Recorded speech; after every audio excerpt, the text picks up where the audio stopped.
All right, I'd like to call to order the May 11th meeting of the Onalaska Common Council. The meeting notices were mailed and posted. We are getting started a little late. It's approximately 7:07. The first item on the agenda is roll call. Our city clerk, Joanne, can do the honor. Mayor Kim Smith, Here. Tom Smith, Here. Jim Olson, Dan Stevens, Diane Wolf. Here. Stephen Knott, Present.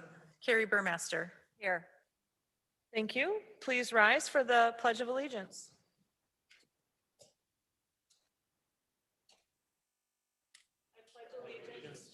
To the flag of the United States and to the republic for which it stands, one nation, under God, indivisible, with liberty and justice.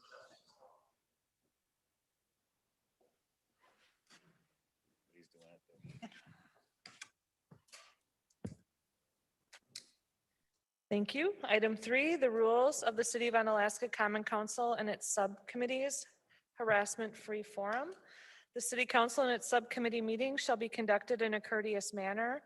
Citizens, council, and committee members shall be allowed to state their positions in an atmosphere free of slander, insults, obscene remarks, threats of violence, or for the use of the council or committee as a forum for politics. Sufficient warnings may be given by the Sergeant at Arms at any time during the remarks, and in the event that any individual shall violate the rules of decorum heretofore set forth, such person may then be cut off from comment or debate. Item 4, public input. This is the time where anyone can address the Common Council. Please begin by stating your name and address and limit your comments to 3 minutes. Would anyone like to address the Common Council this evening?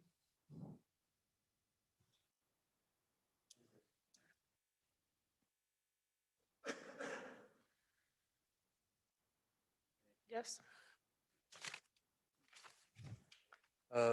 My name is Bijan Jadali. I'm living in 220 Marco Road, Onalaska. Good evening, everyone. I gave you some papers, so I would like to talk about those. On the staff report of Plan Commission on April 20.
On January 28, 2020, where the rezoning of this property was discussed as well, a public member asked a question about the method of procedure for rezoning a property. Ms. Katie answers, just like this evening and any other time, there will be a public notice sent out. All properties within 250 feet would be notified of this in advance. I live in 250 feet and I didn't receive any notice for rezoning. All the other neighbors living in 250 feet didn't receive any notice either. The fact is no one in neighborhood knew about this rezoning. One of the aldersmen told me the information is the power, and I'm agreeing 100%. There were few people knew about this rezoning, and they are the beneficiary of this act. I believe the city staff made wrong recommendation to council members, and the city council made a mistake and approved the rezoning of this property. I would like to ask the city council to not make another mistake. By approving this application tonight, the city will show a green light to a lawsuit. If the court orders going back to R1 zoning 3 for minutes. this property, every party of this lawsuit will lose, including the developer, since he's still investing Thank you, to sir. develop this property. I have Your to. time is up. I'm sorry. So please Thank you. get the consideration of this and do not approve tonight this matter. Thank you. Thank you, sir.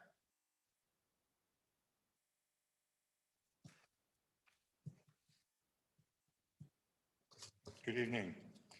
My name is Tom Krajewski. My wife June and I have lived at 214 Marcoux Road for about 5 years. The property where the developer proposes to build is less than 150 feet from our condo. Our building condo association owns the adjoining property to the east of this project. We've always expected a family would build a home on that property. We never expected 4 homes on that site. The site has many constraints. Normally, you would think a 2.5 acre site is sufficient for 4 homes. Not this site. The developer proposes to shoehorn 4 houses into that challenging site. Perhaps it could support 2 homes.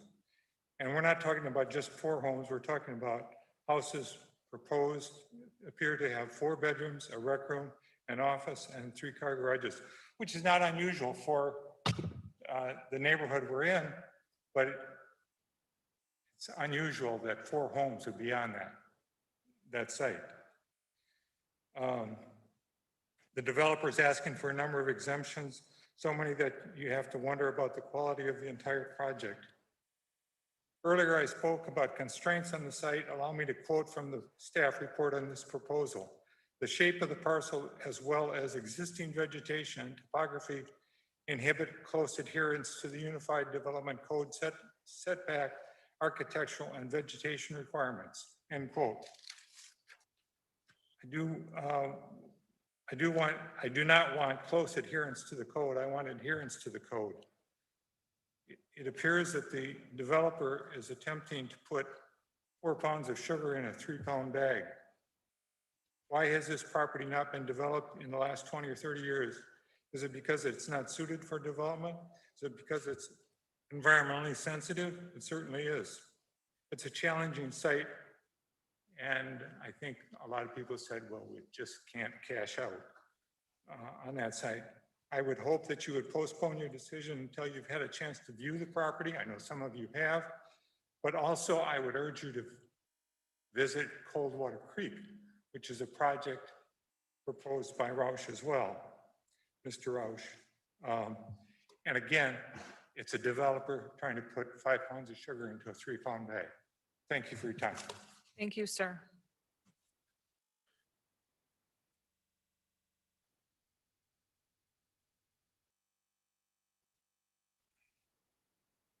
My name is Pastor Park Hunter. I serve Onalaska United Methodist Church at 212 4th Avenue here in Onalaska, actually just in your backyard here. And on behalf of the faith community, I bring a word of prayer, and I'll keep it short tonight. So if you'd like to pray, you're welcome to join me.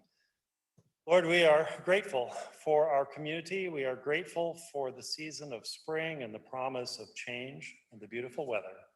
We are grateful for our leaders who are tasked with making difficult decisions.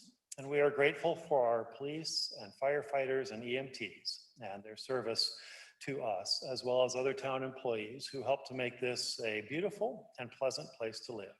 We ask blessings upon our community, especially as the school year ends and we transition into summer. May we live in harmony. Amen. Thank you. Thank you.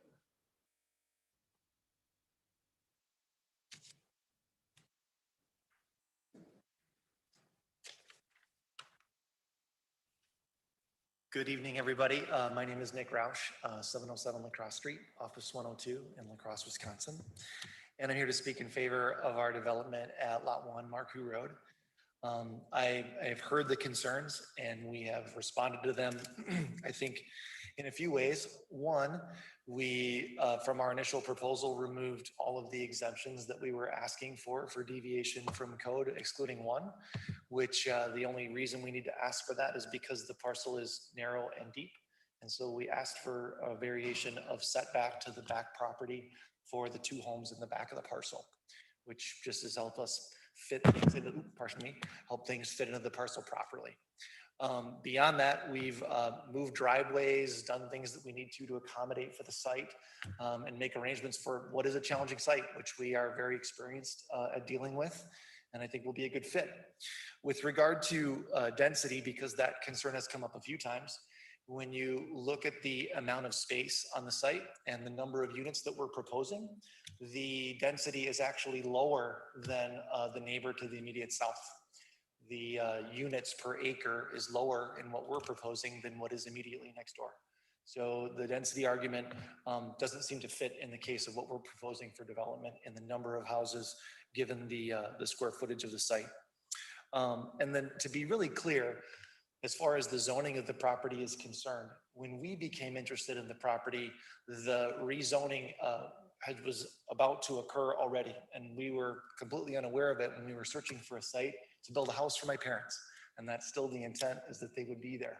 So it's not a multifamily development. It's not an attempt to build apartments there or any of those things. It was me looking for a site for my parents' folks, or for my folks to live in the city of Onalaska. So that was what began that. And the zoning of R3 was already in place when we purchased it. So we weren't part and parcel to that change. So as far as the zoning is concerned, all those things had occurred prior to our purchase, right? So I ask you to vote in favor of this project tonight. I think it's going to be a gorgeous project. I think it will be a definite benefit to the neighborhood. And I thank you for your consideration. And I'm here for questions if you have any for me. Thank you.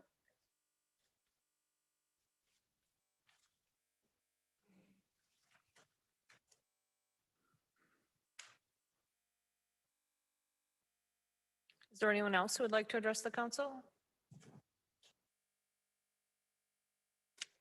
Amanda, do you see anyone online? Last call, if anyone would like to address the common council. Okay, our public input is now closed, and I'll move on to item 5, report from the mayor. First of all, the fire department recognition. We'll start with Jeremy. Jeremy Southworth has completed his 1-year probation as full-time lieutenant EMT and is a 20-year member of the Onalaska Fire Department. I'll turn it over to Chief Troy for a few words. Okay, briefly, Jeremy, a little background for him. He served for 4 years on the Holman Fire Department. He was hired at Onalaska Fire Department on March 26, 2001. He was promoted to A-Shift Lieutenant on April 2nd, 2020. He recently completed his 1-year probation. He has been, as you said, protecting our community as well as the Holman area for over 24 years. His family is with him tonight, wife Vanessa and son Gavin, who is graduating from Onalaska High School this spring. Come on forward. The whole family can come if you guys want to. You're welcome.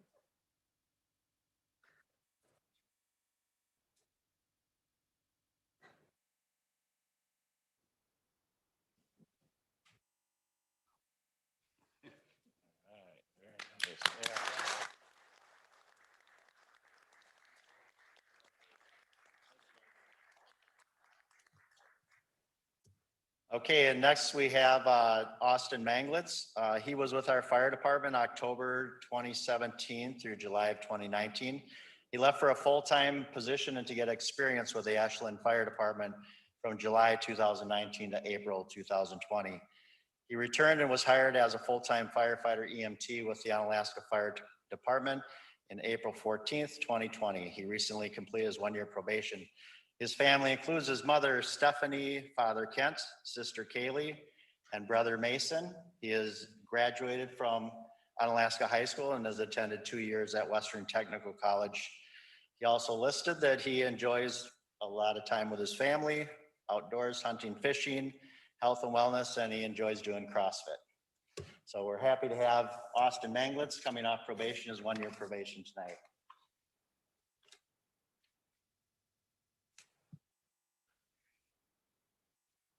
Welcome, Austin.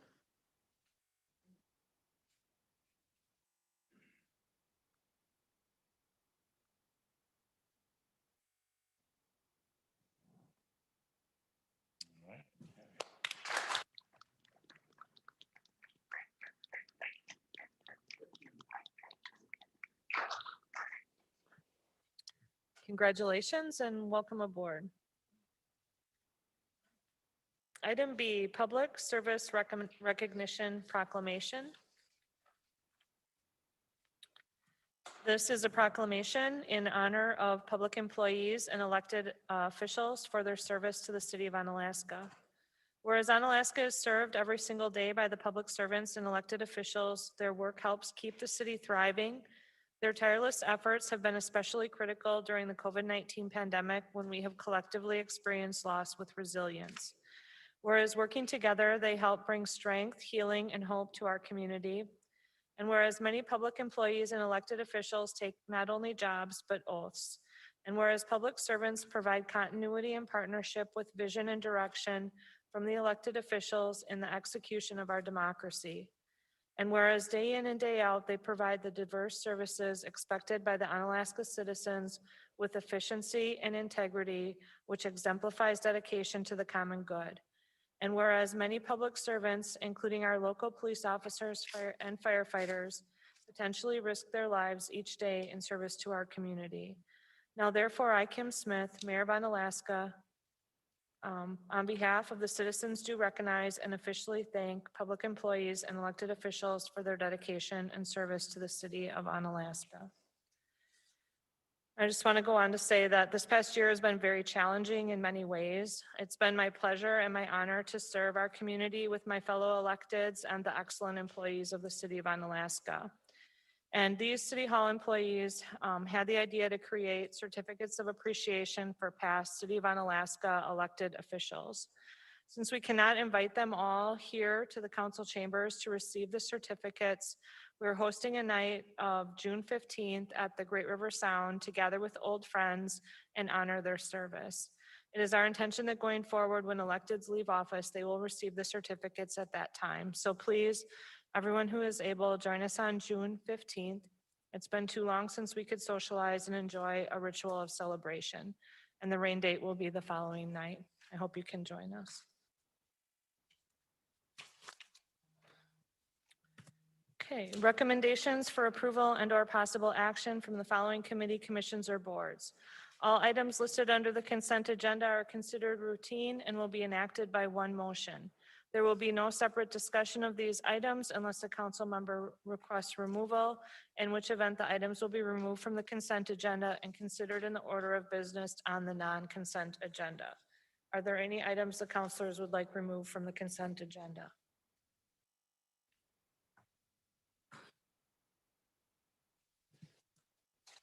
In which case I'll consider a motion to approve. I move that we approve the consent agenda. Second. Okay, I have a motion on the floor by Dan Stevens, seconded by Carrie Burmaster to approve the consent agenda. Any further discussion? All those in favor, please say aye. Aye. Those opposed say no. The agenda is, or the consent agenda is approved. Moving on to the non-consent agenda, item 7 is a recap of items pulled from the consent agenda. There were none. Item 8 is Finance Committee. Thank you, Your Honor. Item 8A is vouchers. The following is a list of monies expended since the last Common Council meeting dated April 13th, 2021. As of May 11th, 2021, that amount is, and I move that we approve vouchers in the amount of $2,615,975.58. I'll second that. We have a motion on the floor by Alder Diane Wolf, seconded by Alder Smith. Is there any discussion? All those in favor, please say aye. Those opposed, say no.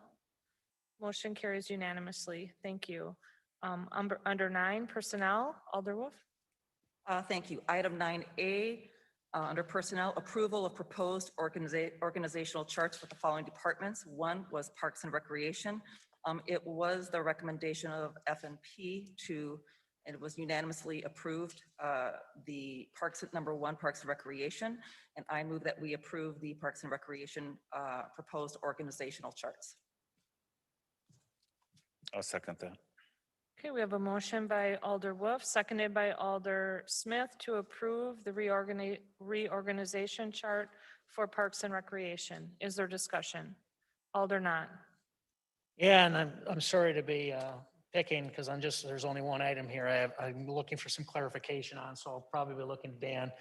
It has underneath the facility manager column with event sales marketing coordinator. Now, I know that's the event sales marketing coordinator for the Omni Center, but it's one of those things that I'm thinking might not, one of these things is not like the others, if you will, because everything else underneath there actually has more to do with maintenance, grounds, facilities, what have you. And this is more interaction with the community and marketing and things of that nature. And I'm wondering if you had considered potentially putting it somewhere else and what your reasoning was for not doing so. What we're trying to look for, Alderman Knott, is to have direction at the Omni Center. Right now, with the current structure we have multiple people that are providing input. So with this organizational structure is having a facility manager and then an Omni Center manager or supervisor there would oversee the facility. And so that person needs to weigh both the maintenance, setup, tear down, ice, all of that, and also needs somebody that can be selling it and working with bringing events into the building.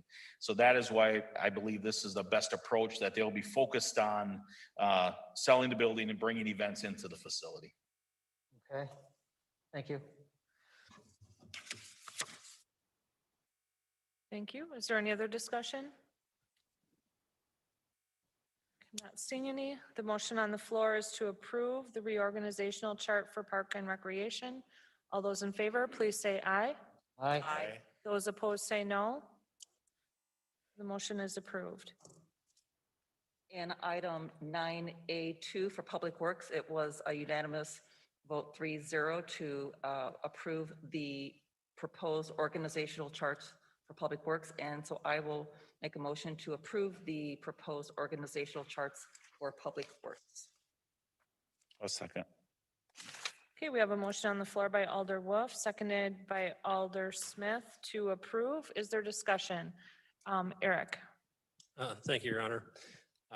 Alder Wolf is correct. This was unanimously approved in the F&P meeting last week. It's a culmination of 6+ months worth of work. At this time, staff does request that we refer at least one more week to our special council meeting next week. There appears to be some tweaking we'd like to propose again between now and final approval. Thank you. Is there further discussion? You wanted to propose To refer it to next week's meeting, to the budget meeting. to the budget meeting, yep. Do Give I us need, 7 more days to work on it. do I need to pull my motion? Or could It we can be just take referred, note? the referral will supersede the first motions. I would like to refer item 9A2 Public Works proposed organizational chart to our budget meeting next Tuesday evening. I believe that's the 18th at 6 p.m. I'll second that. Okay, we have a motion on the floor to refer. A motion was made by Alder Wolf, seconded by Alder Smith. Is there discussion? All those in favor, please say aye. Aye. Aye. Those opposed, say no. Motion is referred to next week. You are welcome. Item 10, administrative. Carrie, is that you or is? That's me. I'm sorry.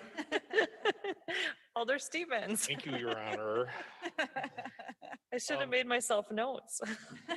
Under item 10A, this is review and consideration of options for columbarium section development in the Onalaska Cemetery. this was, we asked to put this on the common council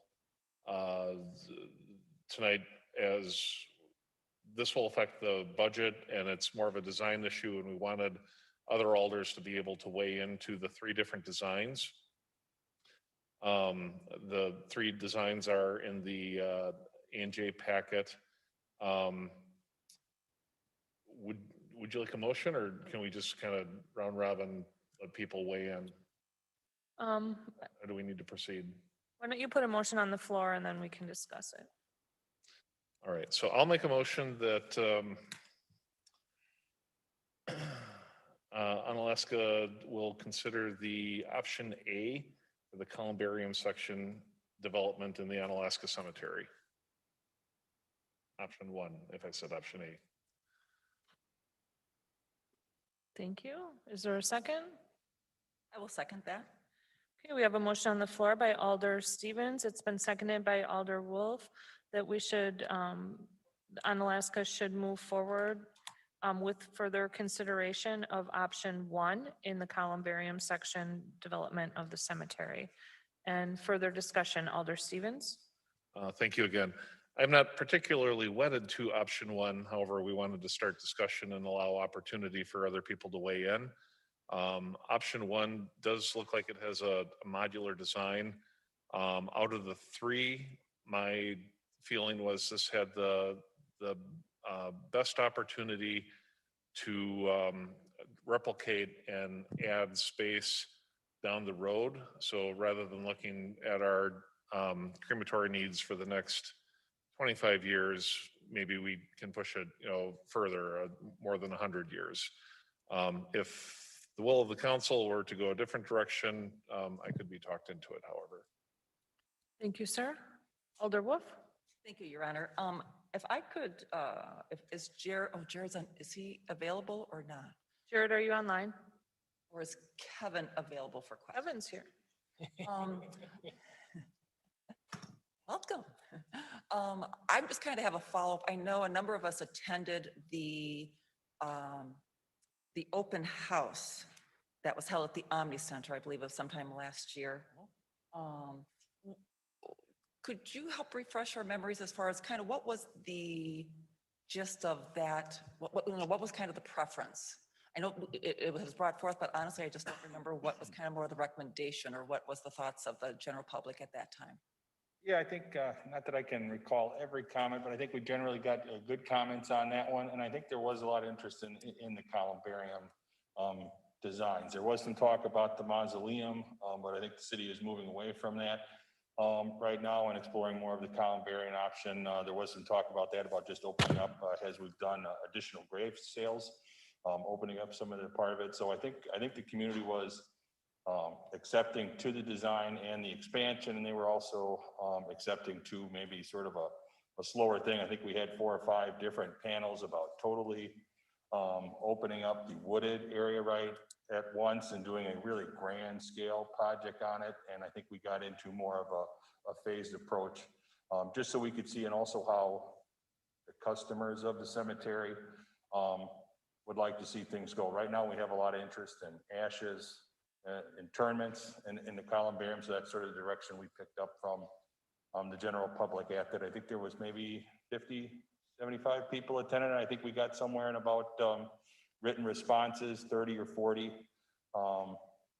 were written down and actually given to the city. And were any of the 3 options that are before us, that were before us at A&J and this also is this evening, were any of those 3 more of a concrete kind of options that people were able to weigh in at that time? I'm just kind of looking at whether or not, or No, I think at the time, the meeting you're talking about, Alder Wolf, is more of it was a general scope kind of That's what I deal.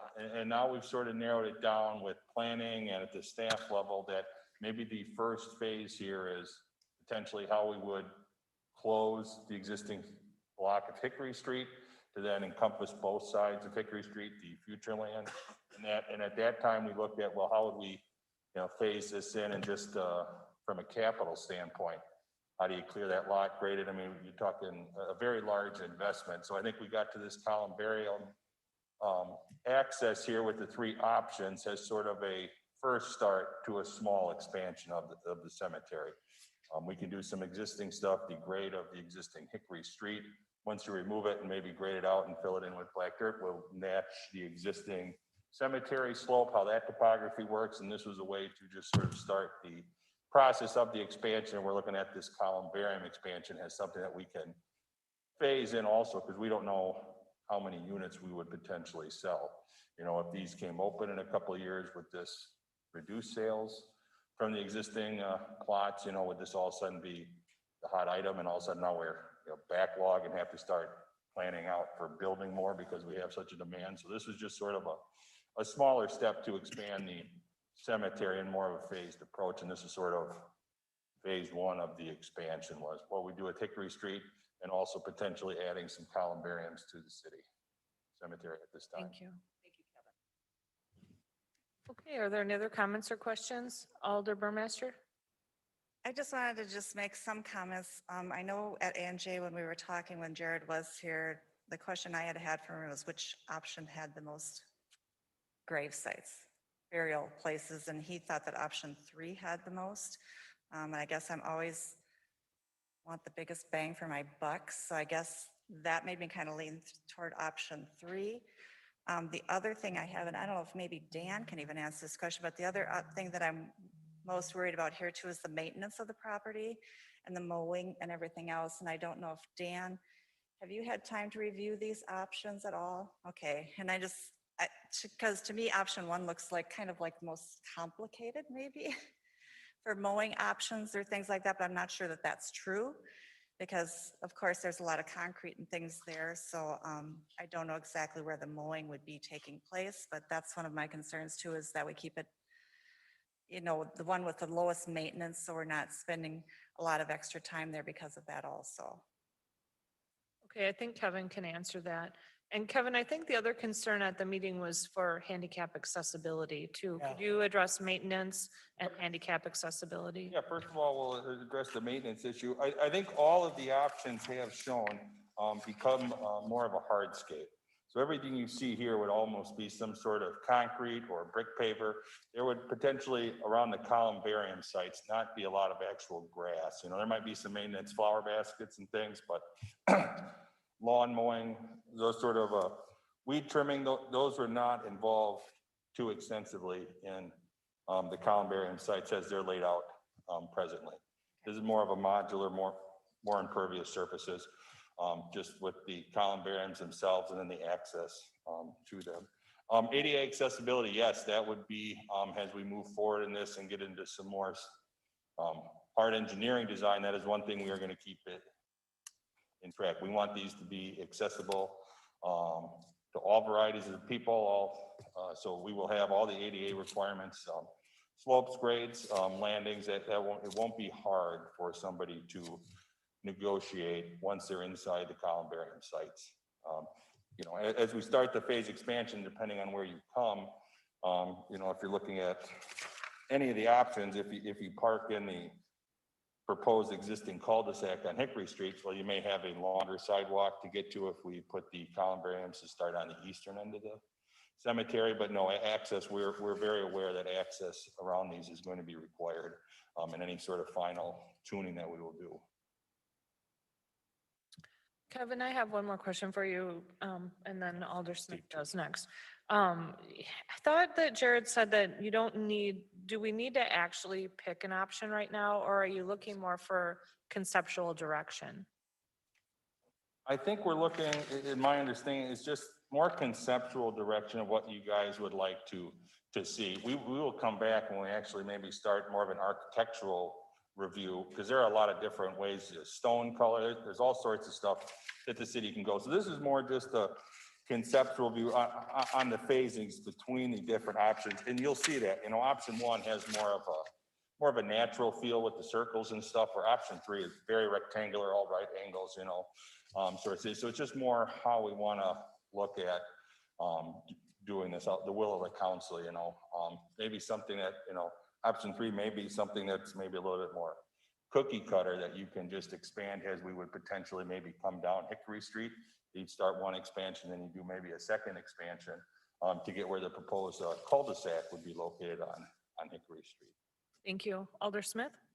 Yeah, my input is I like the option one, because I think, and all three of them would be fine, but I think I like the idea and the discussion of the phased approach.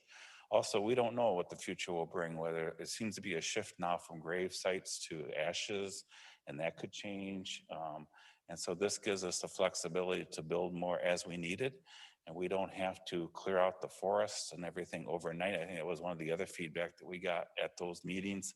And also from the city is, having to clear that out before we really need it, because it could change. So phase one or option one gives us an opportunity to get it going and then determine it. So I like it because it's a phased approach and as we need it, understanding Carrie's perspective that, we want to get our best money for our buck, but we can also phase it in because we don't want to overbuild it either. If we overbuild it and then it all sits empty, that's not good either. So that's why I thought option one or something in that kind of design to me makes much sense. That's my thought. Thank you. Alder Knott? Yeah, so first off, yeah, it was my understanding we weren't actually going to be recommending an option tonight. I thought we were just moving forward with agreeing that these three concepts meet our needs at this point and move forward with the engineers to do further consideration and design. As mentioned at the A&J meeting, my main concern is accessibility for the elderly and for the disabled. And I'm really defining that from ease from where they're parking the vehicles to being able to get at it. So shorter is better, as well as meeting the ADA requirements on slopes and what have you. And with that, my gut is telling me probably 2 and 3 probably are better at meeting those needs, simply because it looks like you can get at it from 2 different sides. But again, I'm not married to any one of them right now, so long as you move forward, if you would please take, the accessibility from where they park the car to being able to get the columbarium into consideration. Thank you. Any other discussion? Alder Wolf? Thank you, Your Honor. I agree with Alder Knott. I think accessibility and ADA compliance, or at least accessibility needs, it should be at one of the top considerations. I know looking back at the designs and such, that ADA isn't even mentioned for option 1, but it is obviously prevalent in option 2 and 3. And I just want to make sure that we do it right the first time. So I do have concerns, which I'm not married to or wedded to any one of them, but I am concerned about number 1, the accessibility. Thank you. Okay, Alder Stevens. Kevin, if, I guess for the record, I'm assuming option 1, 2, and 3 are all ADA compliant? I would assume that, yes, on final design, we would have them all ADA compliant. Yes, for option 1, just looking at, you may have to sort of lengthen some of those sidewalks to make sure as you turn and go up there, you have enough distance. Kind of deal. I think option 1 does show a few steps in there. I would probably personally say we could probably get any one of the current 3 options to meet ADA guidelines under their sort of existing thing. I don't think that's much of a challenge. Hickory Street as it is, has a kind of a gentler slope. We'd be able to add some fill and do some shelving and stuff where I don't see accessibility being much of an issue on the final design. Would there be any advantage from an accessibility point between the options over the other? Like, is 2 better than 1, or are they all about equal? I would say off the top of my head, they'd be all equal. The one advantage something like 3 has for it, where if you potentially place it, has it shown sort of parallel in the Hickory Street thing, just it being sort of long and skinny. From an accessibility standpoint, it gives you the ability to be able to catch a slope going down the hill there, where we might have some, and where if you look at option 1, where it's real tight and cylindrical like that, well, now we're going to need more of a flat pad. When you look at the footprint of it, so some of the stuff with footprints and accessibility, a little bit larger footprint you have helps you with grades. Okay. We have City Administrator Eric Reinfleisch would like to say something. Thank you. I think that the options, 1, 2, and 3 are distinct in nature. And the conversation, I think, is meant to sort of gauge interest if one really stands out. I'm going to read the room and say not one of them really stood out at this point in time, just as a pure concept, unless more study was done and we had architectural drawings and schematics and what have you. But I think the message has probably been also received clearly that anything that moves forward there, Hickory Street's probably the most appropriate place based on the study from a year ago. All conversation tonight has been at Hickory Street location. Parking and access, both to the east and to the west of the site is important. ADA compliance is important, and modular construction so that we're not over-investing in a structure that we may or may not be able to fill.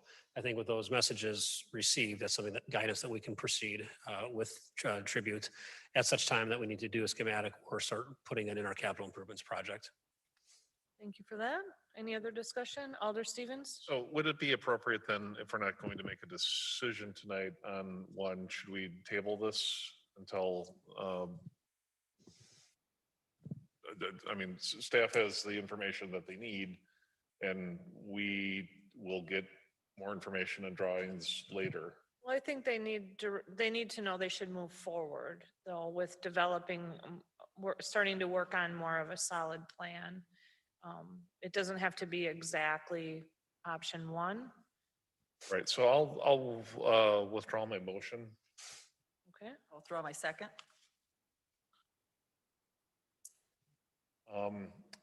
So I'll make a new motion then that staff should proceed with the study of columbarium designs to represent to council at a later time.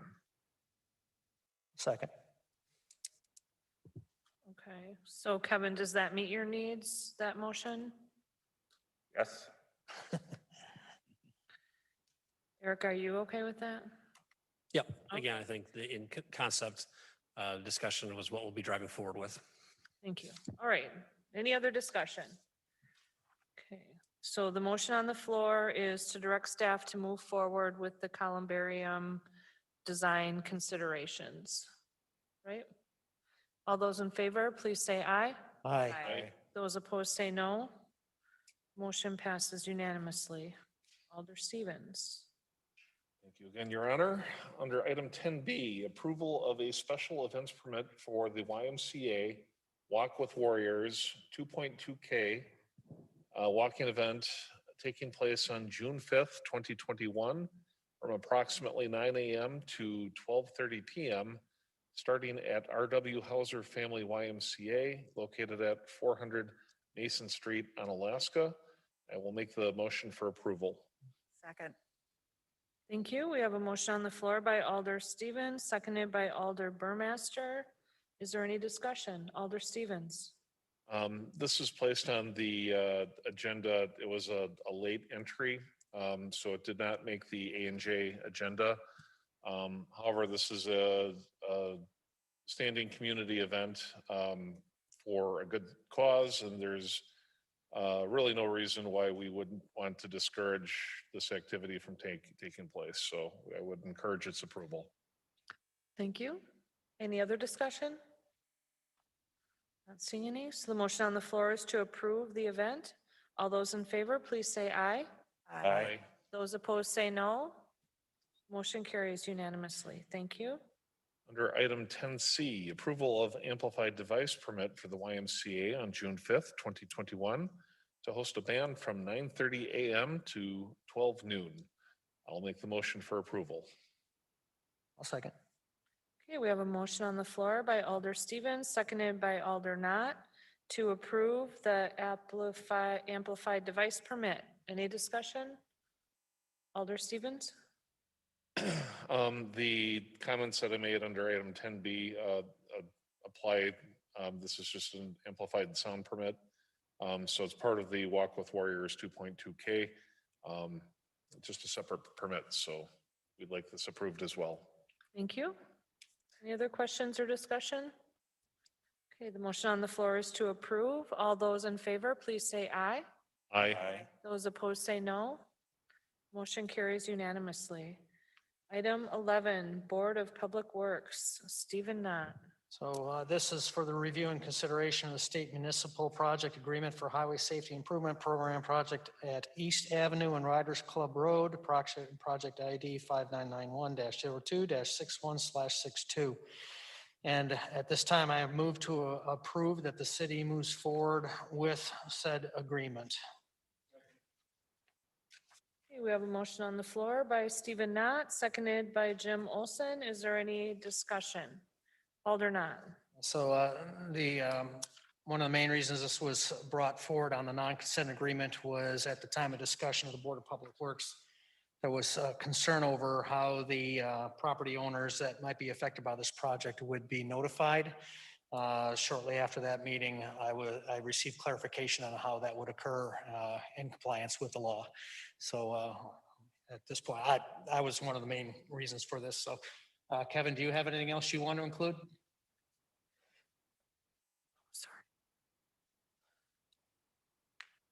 Yeah, just real quick, Alder Knott, just sort of out of luck, one of the property owners attended the council meeting tonight, and I was able to speak with him for a few minutes to inform him of the potential project, so. Okay. And Alder Smith? Yeah, I would just like to say, I lived 4 houses up from this intersection for 15 years. So I was one of the big drivers twice with neighborhood coming to City Hall. A couple times over the past number of years, over those 15 years. So I think overall, you know, I think it's going to be there's been a lot of near misses there. And so we've always had a concern having lived there for that many years. The traffic, you know, we brought to Jared, looked at a 4-way stop sign.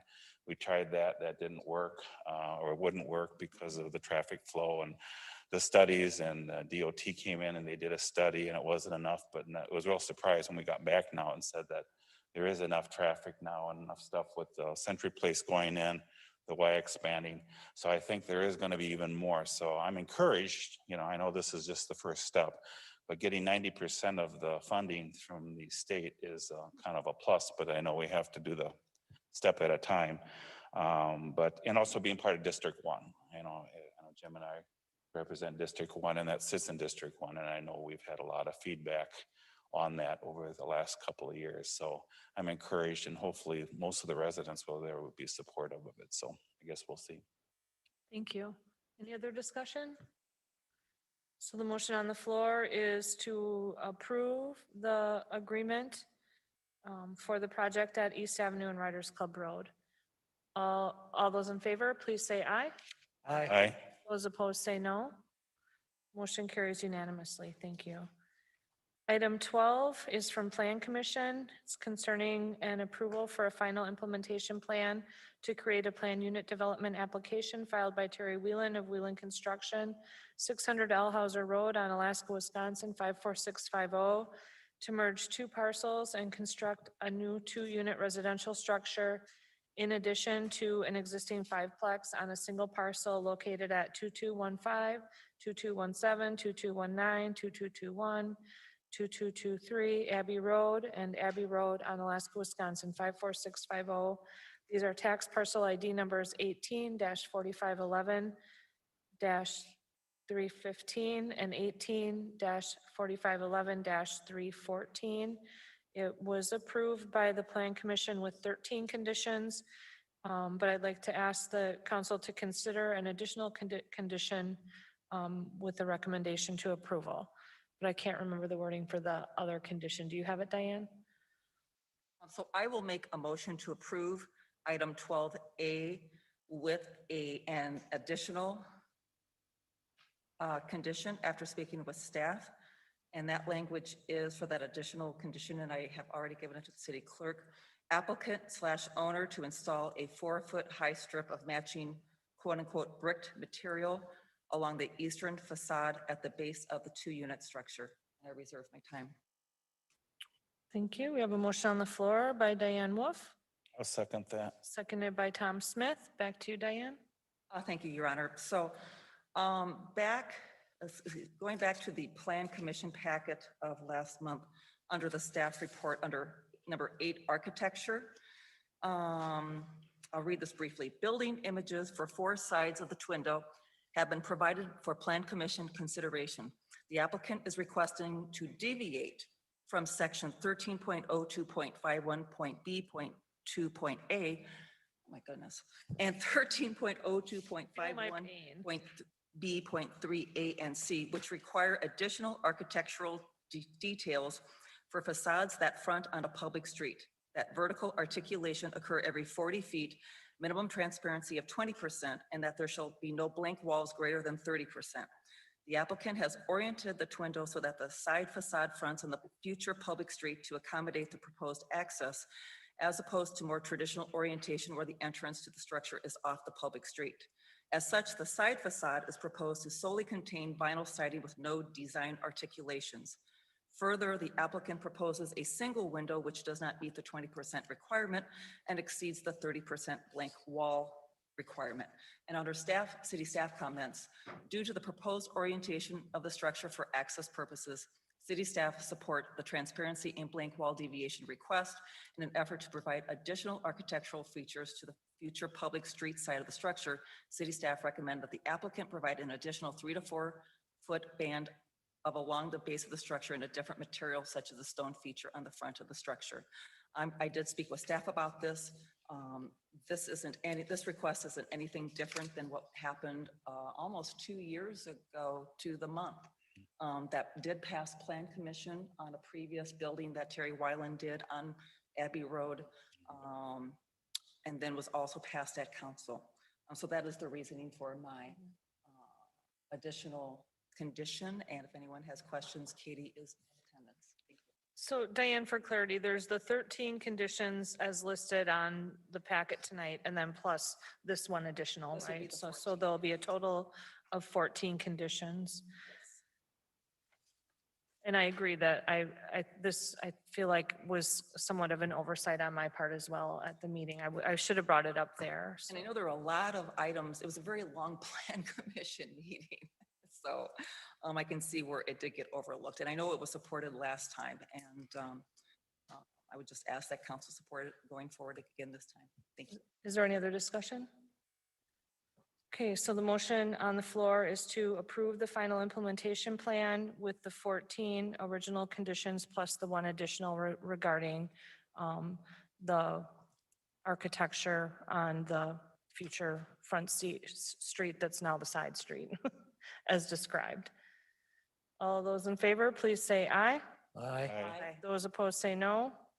Motion carries unanimously. Thank you. Item 13 is a report from the city administrator. I'll turn it over to you, Eric. Thank you, Your Honor. In the packets electronically, as well as your mailboxes and email to you, was a memo from me regarding the preparation of the 2022 budget. It's hard to believe we're already starting that budget season again. Going back through sort of a timeline, it initiated going back 2 budget seasons ago, I believe, seeking council inputs to the administrator budget as to overall goals that the council would like to see in the budget as prepared before it's submitted to the council at a later date for final approval and hearings. So doing so, we enacted a May meeting for input from the council. That leads to a memo that I sent to the staff regarding preparing their budgets in June, including reviewing splits of personnel that assists then with creation of a budget to your goals, which gets submitted back to you later on in the year. So this is the first step. For the first time this year, I did ask for input prior to that meeting from the council for discussion purposes.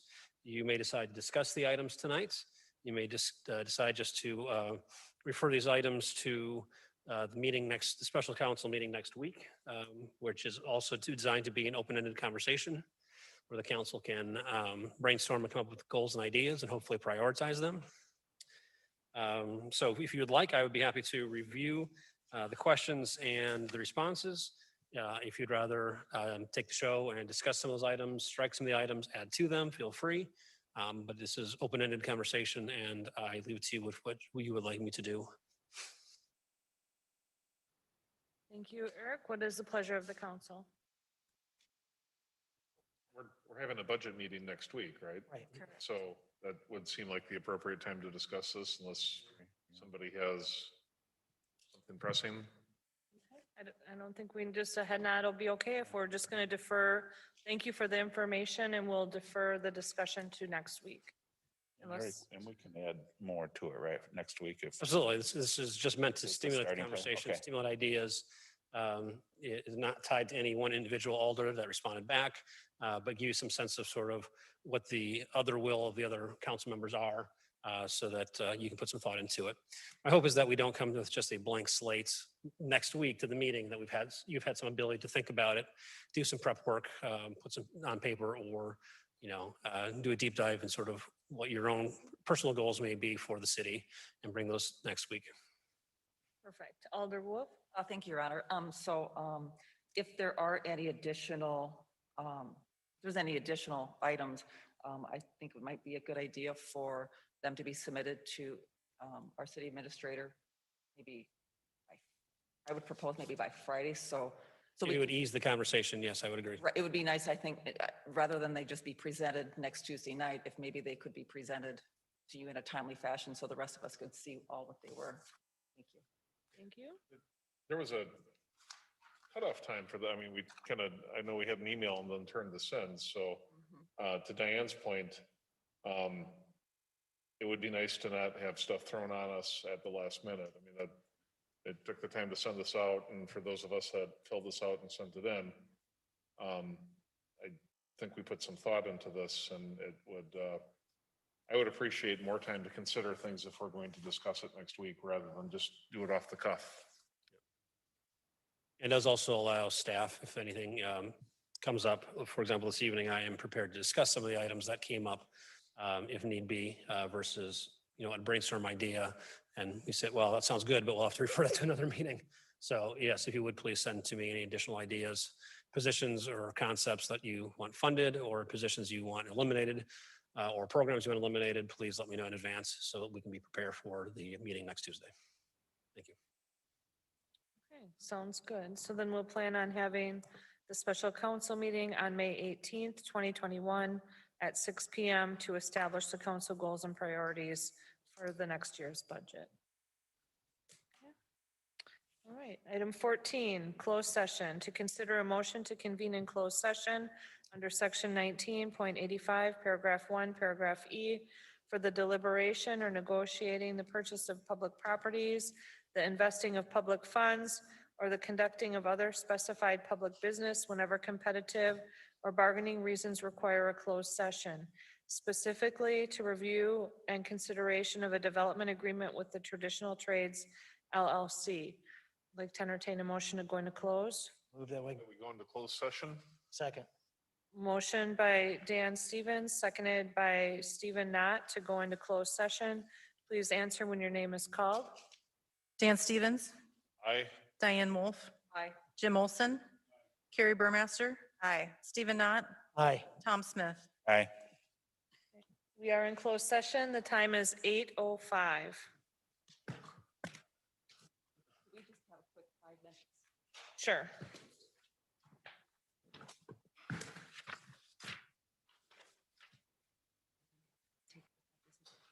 I'm sorry about that condition. I should have had that, and I was like not properly prepared for the meeting. That was my fault. I didn't have laptop internet access and I was trying to